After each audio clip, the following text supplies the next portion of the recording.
Hello everyone, welcome back to the channel engineering with Tanya. आज की video में हम शुरू करने वाले हैं एक इम्पोर्टेंट टॉपिक, मतलब एक टॉपिक आपका रह गया था, वो था कॉमन बस सिस्टम यूजिंग मल्टीप्लेक्सर। क्या है कॉमन बस सिस्टम यूजिंग मल्टीप्लेक्सर? ये आपकी यूनिट 1 का एक इम्पोर्टेंट टॉपिक है, इससे क्वेश्चन आपके एग्जाम में आता है। ठीक है, तो चलिए शुरू करते हैं बिना किसी देरी के कि कॉमन बस सिस्टम यूजिंग मल्टीप्लेक्सर होता क्या है। देखिए, सबसे पहले पढ़ते हैं why do we need a common bus. हमें एक कॉमन बस की रिक्वायरमेंट क्या है, नीड क्या है। देखिए, a computer has many registers such as PC, IR, MAR, MDR, AC. PC मतलब प्रोग्राम काउंटर होता है, आईआर मतलब इंस्ट्रक्शन रजिस्टर, एमएआर मतलब मेमोरी एड्रेस रजिस्टर, एमडीआर मतलब मेमोरी डेटा रजिस्टर, एसी मतलब एक्यूमुलेटर। ये सब रजिस्टर क्या होता है, रजिस्टर्स के डिफरेंट टाइप सब आपको डिटेल में कवर करा रखा है, तो प्लीज़ ये मत कहना कि ये सब क्या होते हैं। ठीक है, नहीं देखिए वीडियो तो प्लीज़ मेहरबानी करके देख लेना। ठीक है, अब देखो हमारे पास अगर अलग अलग तरीके के रजिस्टर्स हैं तो हमें इनके बीच में क्या कराना होगा, डेटा को ट्रांसफर कराना होगा। मान लो दो रजिस्टर्स हैं R1 और R2, इनके बीच में आपको क्या कवर कराना है भाई, डेटा को ट्रांसफर कराना है, डेटा को शेयर कराना है।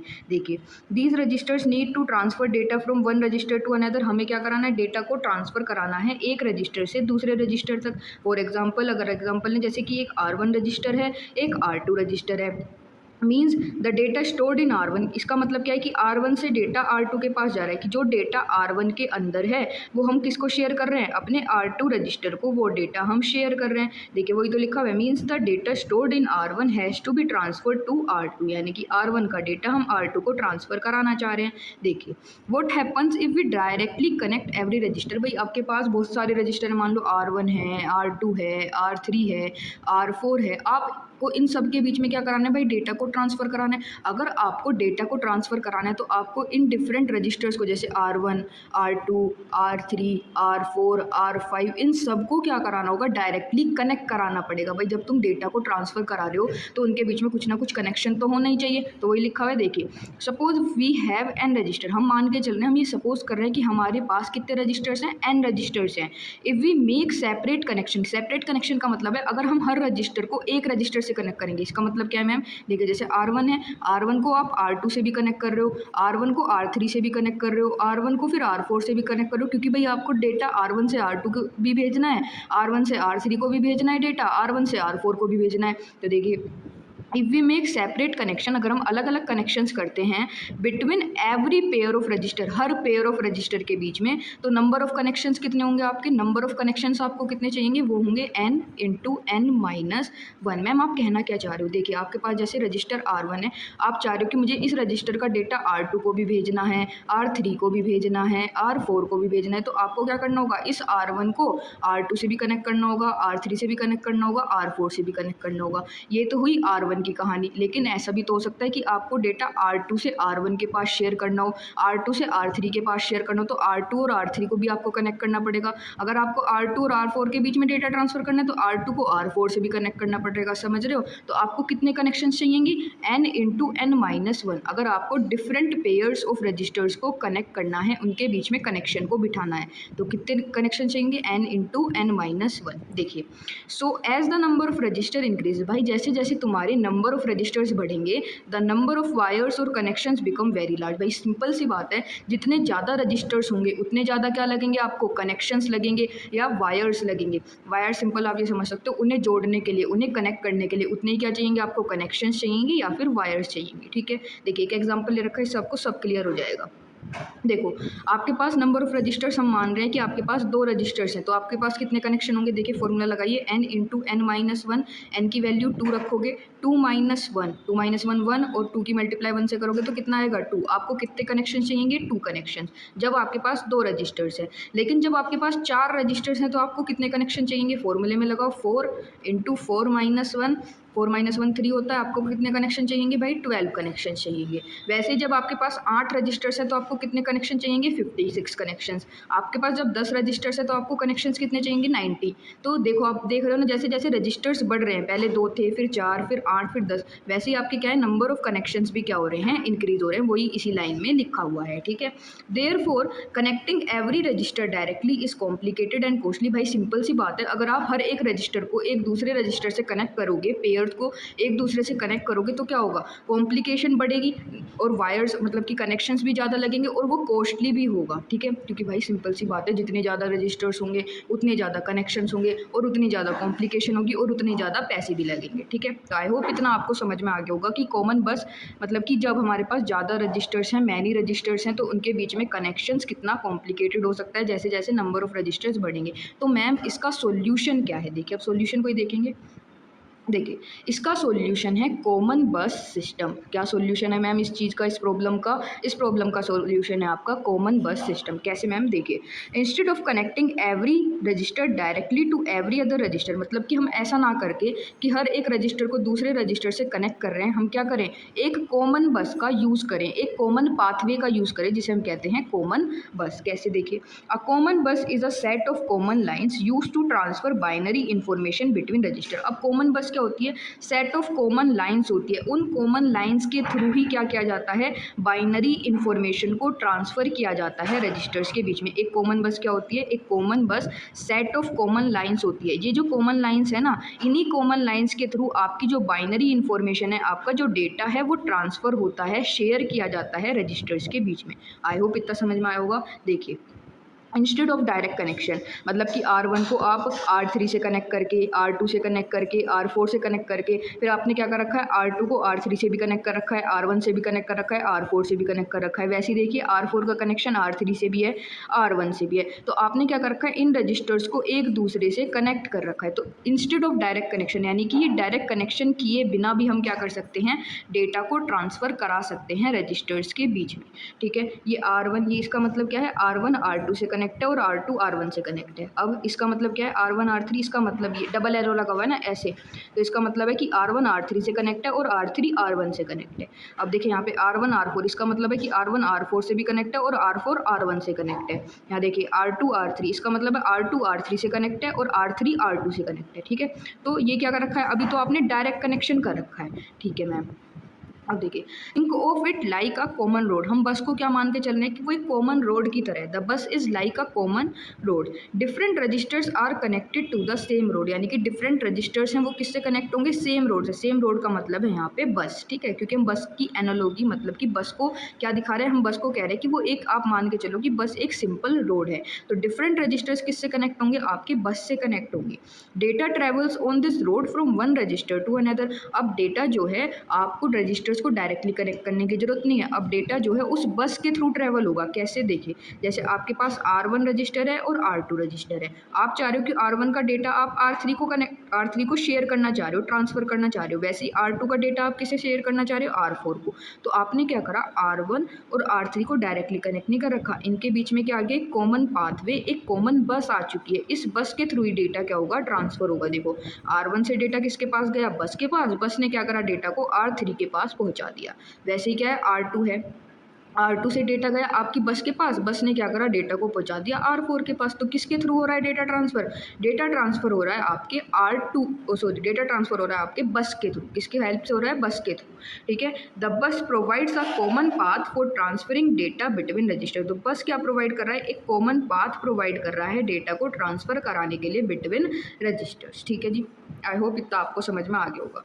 देखिए आगे बढ़ते हैं, मल्टीप्लेक्सर। अब देखो जो कॉमन बस सिस्टम है हम वो किसके हेल्प से पढ़ेंगे, कॉमन बस सिस्टम यूजिंग मल्टीप्लेक्सर। क्या, कॉमन बस सिस्टम, अभी तक आपको ये समझ में आ गया होगा कि हमें कॉमन बस की रिक्वायरमेंट क्या है, ताकि हमें हर एक रजिस्टर को दूसरे रजिस्टर से डायरेक्टली कनेक्ट करने की ज़रूरत ना पड़े। लेकिन हम पढ़ते हैं कॉमन बस सिस्टम यूजिंग मल्टीप्लेक्सर, ये आपके एग्जाम में बहुत बार पूछा जाता है, किससे, कि कॉमन बस सिस्टम बना के दिखाओ, किसकी हेल्प से, मल्टीप्लेक्सर की हेल्प से। देखिए सबसे पहले तो आपको ये समझने की ज़रूरत है कि मल्टीप्लेक्सर क्या होता है, मक्स, मल्टीप्लेक्सर को हम शॉर्ट फॉर्म में मक्स भी कहते हैं। देखिए what is multiplexer, a multiplexer या फिर mux is a digital circuit, ये क्या होता है, एक डिजिटल सर्किट होता है that selects one input from many inputs and sends it to a single output. इसका मतलब क्या है, ये क्या सिलेक्ट करता है, एक इनपुट को सिलेक्ट करेगा बहुत सारे इनपुट में से और उसे सेंड कर देगा एक सिंगल आउटपुट को। क्या कहना चाह रहे हो मैम आप, देखिए आपके पास इनपुट है कई सारे, जैसे इनपुट 1 है, इनपुट 2 है, इनपुट 3 है, इनपुट 4 है, बीच में क्या है आपका मक्स, मक्स मतलब मल्टीप्लेक्सर।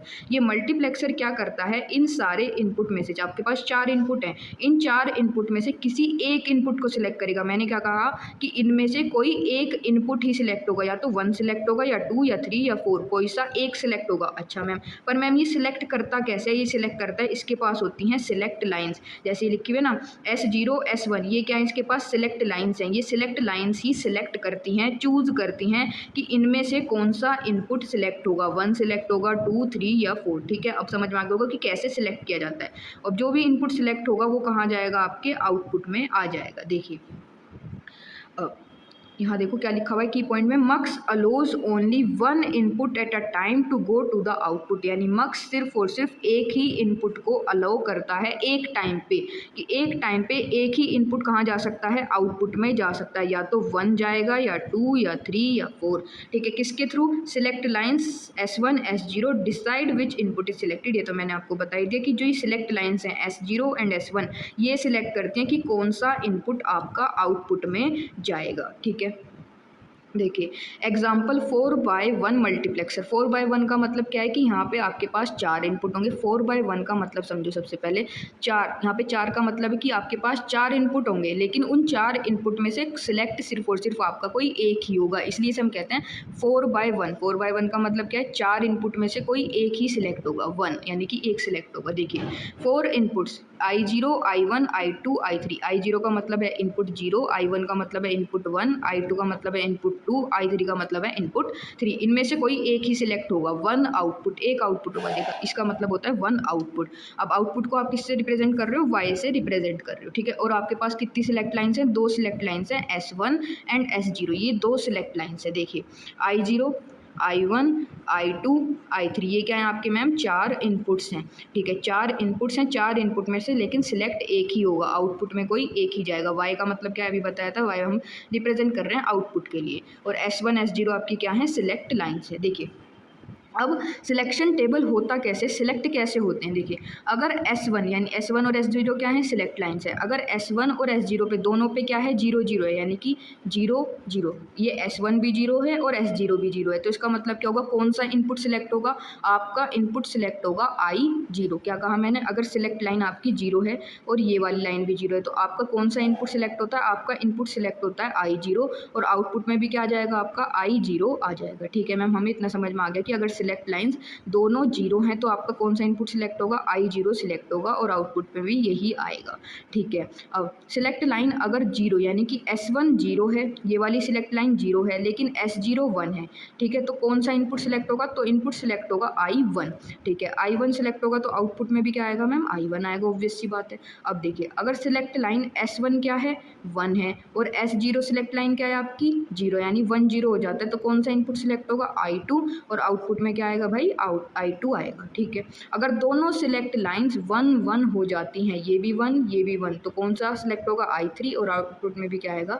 I3। ये आपकी क्या हो गया? सिलेक्शन टेबल हो गया कि कौन सा इनपुट आपका सिलेक्ट होगा। इसकी टेंशन मत लो कि ये 0 0 0 1 0 1 0 ये कैसे आ रहा है, ये हम अभी आगे पढ़ेंगे। ठीक है, देखिए if S1 S0 is equals to 1 0, हम एग्जाम्पल लेके चल रहे हैं। अगर आपकी सिलेक्ट लाइन S1 यानी S1 1 है और S0 0 है, तो कौन सा इनपुट सिलेक्ट होगा? आपका इनपुट सिलेक्ट होगा I2, और आउटपुट में भी क्या आएगा? I2।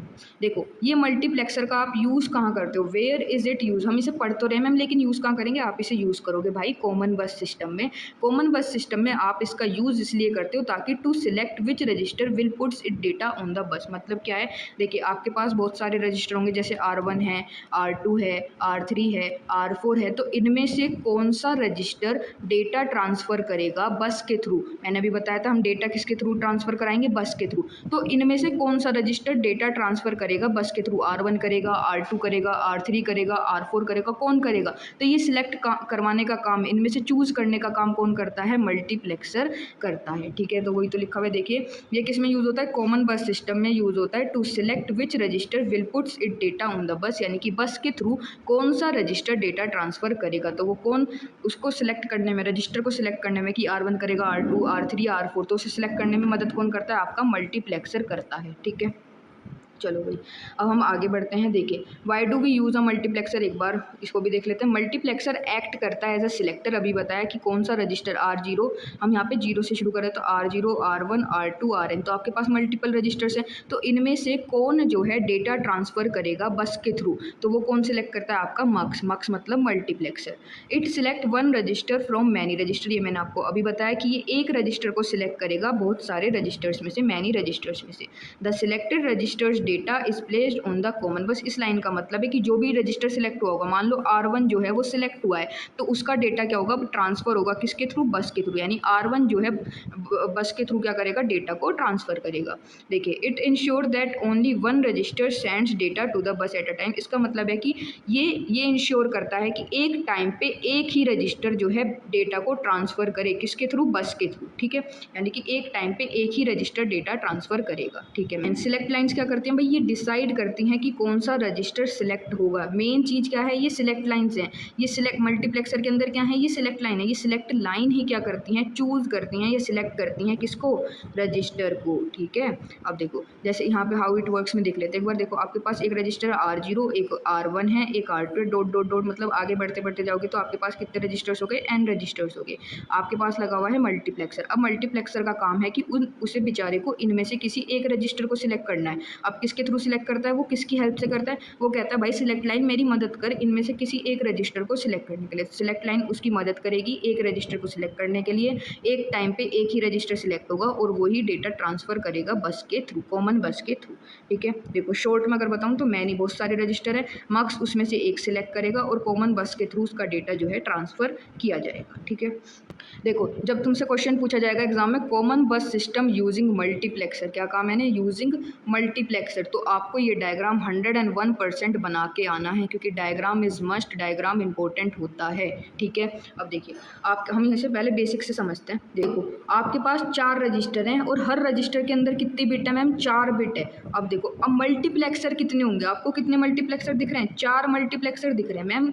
लेकिन ये नंबर ऑफ मल्टीप्लेक्सर डिसाइड कैसे होता है कि कितने मल्टीप्लेक्सर होंगे? देखो, आपके हर रजिस्टर के अंदर 4 बिट हैं। Number of bits in register, number of bits in register will be equal, वो किसके इक्वल होगी? नंबर ऑफ मल्टीप्लेक्सर्स के। किसके? मक्स। मक्स लिख दिया मैंने शॉर्ट फॉर्म में मल्टीप्लेक्सर। यानी जितनी बिट होंगी आपके हर रजिस्टर में, जितनी बिट होंगी, कितनी बिट है? यहाँ भी 4 बिट हैं, इसके अंदर भी 4 हैं, इसके अंदर भी 4 हैं, इसके अंदर भी 4 हैं। इसका मतलब है कि आपके पास कितने रजिस्टर, कितने मल्टीप्लेक्सर होंगे? आपके पास होंगे 4 मल्टीप्लेक्सर, क्योंकि हर एक रजिस्टर के अंदर कितनी बिट्स हैं? हर एक रजिस्टर के अंदर 4 बिट्स हैं, तो इसकी वजह से मल्टीप्लेक्सर भी कितने होंगे? आपके पास 4 मल्टीप्लेक्सर होंगे। ठीक है, इतनी बात आपको समझ में आई। अगर मान लो रजिस्टर के अंदर 8 बिट होती, कितनी बिट होती है? अगर सपोज करके चलो अगर 8 बिट होती तो ये मल्टीप्लेक्सर भी कितने होते? फिर 8 होते। तो समझ में आ गया होगा, जितनी बिट हैं एक रजिस्टर के अंदर, हर एक रजिस्टर के अंदर उतने ही क्या होंगे? मल्टीप्लेक्सर होंगे। तो 4 मल्टीप्लेक्सर आपके पास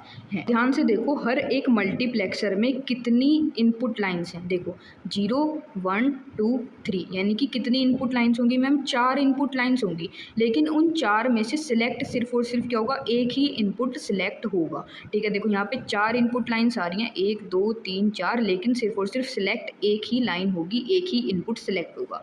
वैसे ही इस मल्टीप्लेक्सर 1 में है, देखो 4 इनपुट लाइन्स हैं, 4 इनपुट आ रहे हैं, लेकिन सिलेक्ट सिर्फ और सिर्फ एक इनपुट होगा। वैसे ही इस मल्टीप्लेक्सर 2 में है, 4 इनपुट आ रहे हैं, 4 में से एक सिलेक्ट होगा। वैसे ही इसकी कहानी है, 4 इनपुट आ रहे हैं, सिलेक्ट सिर्फ और सिर्फ एक होगा। ठीक है मैम, सिलेक्ट कौन करता है? आपकी सिलेक्ट लाइन्स करती हैं। सिलेक्ट लाइन्स यहाँ पे कितनी है? 2 सिलेक्ट लाइन है, S0 एंड S1। ठीक है, अच्छा, एक आउटपुट यहाँ से आ रहा है, एक आउटपुट यहाँ से आ रहा है, एक आउटपुट यहाँ से आ रहा है, एक आउटपुट यहाँ से आ रहा है, तो कितनी लाइन्स हो गई भाई? 4 लाइन हो गई, नहीं हो गई? तो वही लिखा हुआ है 4 लाइन कॉमन बस। इतना आपको समझ में आ गया होगा, मैंने ओवरव्यू दे दिया। अब देखो इसे डिटेल में समझते हैं। अब देखो ये आपका क्या है? रजिस्टर ए है। रजिस्टर ए है तो यहाँ पे बिट कितनी है? 0, 1, 2, 3। ये क्या हो जाएगा आपका? A0, A1, A2, A3। क्या होगा? A0, A1, A2, A3। 4 bit है ना भाई, तो पहली बिट A0, दूसरी बिट A1, तीसरी बिट A2 और चौथी बिट आपकी A3। वैसे ही आपके पास क्या है? अब रजिस्टर B है, तो पहली बिट क्या होगी? B0, दूसरी बिट क्या होगी? B1, थर्ड बिट होगी B2 और फोर्थ बिट होगी आपके पास B3। ठीक है, अब रजिस्टर C है। रजिस्टर C की पहली बिट क्या होगी? C0, फिर दूसरी C2, तीसरी C, ओ सॉरी, दूसरी बिट होगी C1, तीसरी होगी C2 और फोर्थ होगी आपके पास C3। ठीक है, वैसे ही आपके पास क्या है, अब रजिस्टर डी है, रजिस्टर डी की पहली बिट क्या होगी D0, फिर दूसरी D1, तीसरी D2 और फोर्थ आपकी D3। ठीक है, इतनी बात समझ में आई। तो अब हम समझते हैं कि ये A3, B3, C3, D3 क्या है। देखो यहाँ पे क्या है, हर रजिस्टर के पास पहली बिट कौन सी आपकी A0 है, पहली इनपुट लाइन, इसकी पहली इनपुट लाइन B0 है, इसकी C0 है, इसकी D0 है। तो ये हैं आपके पास A0, B0, C0, D0, यानी जो पहली इनपुट लाइन होगी वो किसके पास जाएगी, आपके मल्टीप्लेक्सर 0 के पास जाएगी। किसके पास, मक्स 0 के पास जाएगी। कैसे, देखिए इसके पास क्या आएगा, आपके पास A0 आएगा, B0 आएगा, C0 आएगा और D0 आएगा। ठीक है, जो आपकी ये जीरोथ इनपुट लाइन है A0, B0, C0, D0 किसके पास जाएगी, मक्स 0 के पास। ठीक है मैम, तो मक्स 1 के पास क्या जाएगा भाई, जो पहली इनपुट लाइन है, पहली इनपुट लाइन इसकी क्या है A1, इसकी क्या है B1, इसकी C1 है, इसकी D1 है। तो ये सब किसके पास जाएंगे, आपके मक्स 1 के पास जाएंगे। देखो लिखा हुआ भी है A1, B1, C1, D1, ये इनपुट लाइन किसके पास गई, मक्स 1 के पास। तो मैम मक्स 2 के पास क्या आएगा, जो सेकेंड इनपुट लाइन है, मतलब कि B2, C2, D2 और ये जो A2 है, ये सब किसके पास जाएंगी, आपके मक्स 2 के पास। देखो A2, B2, C2, D2 किसके पास आई, मक्स 2 के पास। तो मैम मक्स 3 के पास, जो ये थर्ड है आपकी A3, B3, C3, D3, ये किसके पास जाएंगे, आपके मक्स 3 के पास। तो ये हमने यहाँ पे किसका करके दिखा रखा है, A3, B3, C3 and D3, इनकी हमने लाइन्स बना के दिखा रखे हैं कि A3 यहाँ से इस मक्स 3 के पास जाएगा, B3 मक्स 3 के पास जाएगा और C3 एंड D3 किसके पास जा रहा है, आपके मक्स 3 के पास। पर मैम इसमें ये जो मक्स 2 है, मक्स 1 है और मक्स 0 है, इनमें आपने क्यों नहीं करके दिखा रखा कि जैसे कि ये आपका यहाँ पे क्या जा रहा है, D2 जा रहा है, तो D2 यहाँ से इसके पास जाएगा, फिर यहाँ से C2 जाएगा, यहाँ से आपका B2 जाएगा, यहाँ से आपका A2 जाएगा। ठीक है, चलो भाई मान लिया हमने कर दिया कि हमने दिखा दिया कि यहाँ से ये जा रहे हैं। और वैसे ही मल्टीप्लेक्सर 1 में क्या जाएगा, सबका 1, यानी कि यहाँ से D1 जाएगा, यहाँ से आपका C1 जाएगा, यहाँ से आपका B1 जाएगा, यहाँ से आपका A1 जाएगा। फिर इसमें क्या जाएंगे, सारे जीरो वाले, यानी कि यहाँ से D0 जाएगा, यहाँ से C0 जाएगा, यहाँ से B0 जाएगा, यहाँ से A0 जाएगा। भाई तुम देख सकते हो कि डायग्राम कितना कॉम्प्लिकेटेड होच पोच हो जाएगा। इसलिए हमने इस डायग्राम में सिर्फ और सिर्फ एक दिखा रखा है कि यहाँ से A3 जाएगा, B3 जाएगा, C3 जाएगा और D3 जाएगा। ठीक है, तो अब आपको समझ में आया होगा कि हमने ये जो अलग अलग इनपुट लाइन्स हैं इन्हें कनेक्ट क्यों नहीं करा, यानी मल्टीप्लेक्सर 0 से, मल्टीप्लेक्सर 1 से, मल्टीप्लेक्सर 2 से, क्योंकि वरना आपका जो डायग्राम है पूरा का पूरा बिल्कुल मैसी हो जाता है इस वजह से। इसलिए हम ये एक ही दिखा रहे हैं, और आप एग्जाम में बना के आओगे तो आप एक ही दिखा के आना।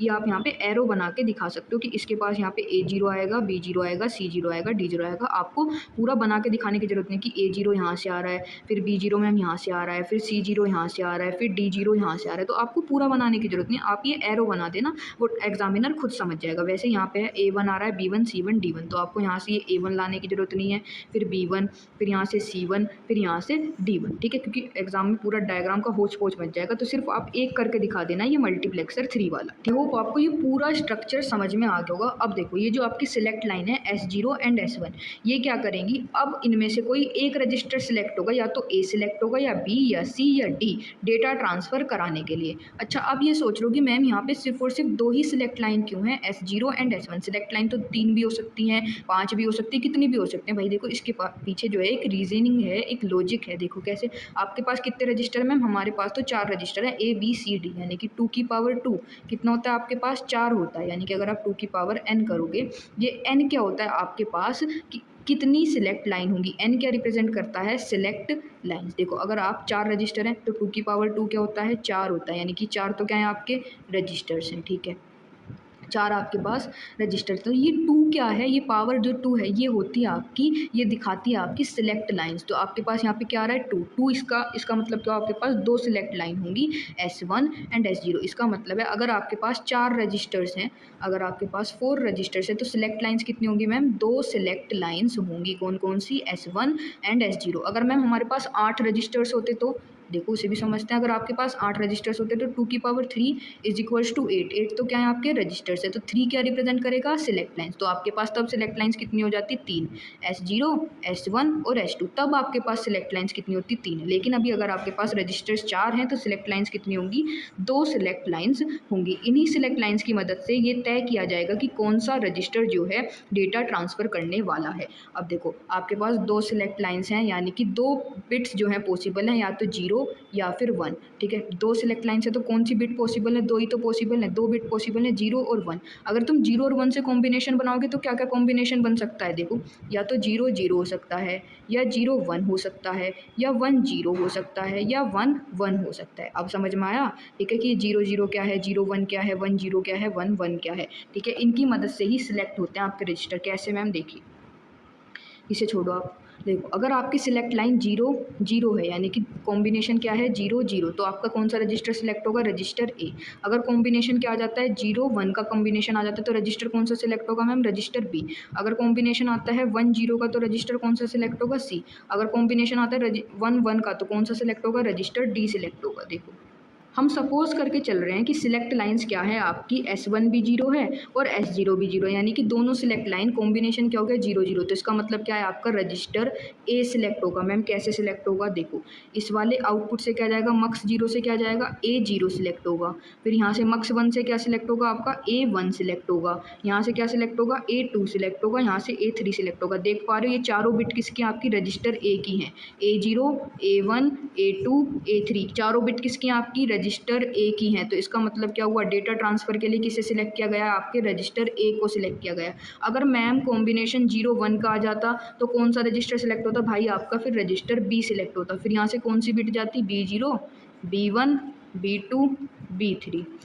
पर मैम अगर कॉम्बिनेशन वन जीरो का हो जाता तो कोई दिक्कत नहीं, वन जीरो में क्या होता, आपका रजिस्टर सी सिलेक्ट होता है। यहाँ से कौन सी बिट सिलेक्ट होती, सी जीरो, यहाँ से सी वन, यहाँ से सी टू, यहाँ से सी थ्री। ठीक है, तो इसका मतलब क्या हो जाता है, रजिस्टर सी सिलेक्ट हुआ। अगर मैम वन वन होता कॉम्बिनेशन तो आपका रजिस्टर डी सिलेक्ट होता। कौन कौन सी बिट जाती, फिर यहाँ से डी जीरो, यहाँ से डी वन सिलेक्ट होती, यहाँ से डी टू और यहाँ से डी थ्री। आई होप आपको ये पूरा फंडा अब क्लियर होगा। ठीक है जी, अब देखो यहाँ कुछ इंपॉर्टेंट पॉइंट्स लिखे हुए हैं जो आपके एग्जाम के लिए और आपकी अंडरस्टैंडिंग के लिए इंपॉर्टेंट है। कॉमन बस system using multiplexer, one way of constructing common बस सिस्टम, वो किसके थ्रू है, मल्टीप्लेक्सर्स के थ्रू। जो मल्टीप्लेक्सर क्या करता है, select the source register whose binary information is then placed on the bus. इसका सिंपल सा मतलब है कि मल्टीप्लेक्सर का काम क्या है, वो मल्टीपल रजिस्टर्स में से कई सारे रजिस्टर्स में एक रजिस्टर सिलेक्ट करता है जिसका डेटा ट्रांसफ़र होना है बस के थ्रू। ठीक है, अब इंपॉर्टेंट पॉइंट्स कौन कौन से हैं, प्लीज़ इन्हें ध्यान रखना। Each resistor has four bits, हमने देखा था हर एक रजिस्टर के पास कितनी बिट्स थी, चार बिट्स थी। देखो जीरो वन टू थ्री, हर एक रजिस्टर के पास कितनी बिट्स हैं मैम, चार बिट्स हैं, मैंने आपको बता भी दिया था।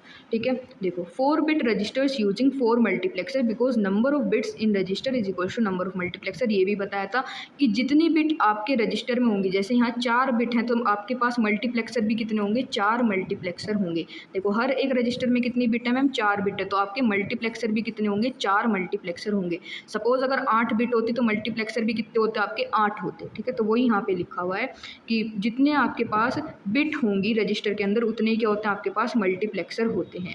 The bus consist of 4x1, 4x1 का मतलब भी बता दें कि चार इनपुट आएंगे, चार में से कोई एक सिलेक्ट होगा।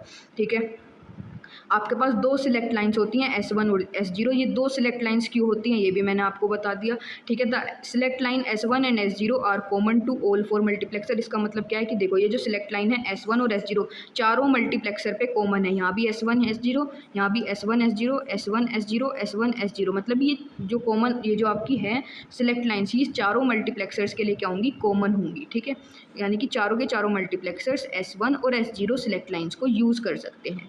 The select lines decide which register, ये तो आपको पता ही है सिलेक्ट लाइन्स का मेन काम क्या होता है कि कौन सा रजिस्टर सिलेक्ट करना है। ठीक है, only one register is selected eight a time, ये भी आपको पता है। When S1 S0 changes the data on बस चेंजेस अकॉर्डिंगली। भाई जब S1 S0 की वैल्यू चेंज होगी तो डेटा भी बस पे क्या होगा, चेंज होगा। कैसे मैम, देखो अभी S1 और S0 दोनों क्या है, जीरो है, तो कौन डेटा ट्रांसफर करेगा, रजिस्टर ए। जैसे ही S1 और S0 की वैल्यू चेंज हो गई जीरो वन पे तो कौन सा रजिस्टर ट्रांसफर करेगा, बी करेगा। अब रजिस्टर वन और रजिस्टर इसकी S1 और S0 की वैल्यू क्या हो गई, वन और जीरो, तो कौन सा रजिस्टर ट्रांसफर करेगा, डेटा सी करेगा।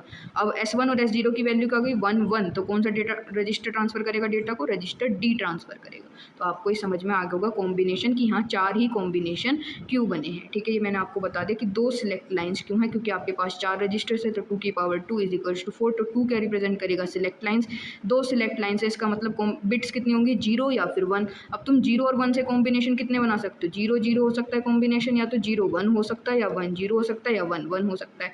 अगर जीरो जीरो हुआ तो कौन सा रजिस्टर सिलेक्ट होगा, ए। अगर जीरो वन हुआ तो रजिस्टर बी, वन जीरो हुआ तो रजिस्टर सी, और वन वन हुआ तो रजिस्टर डी।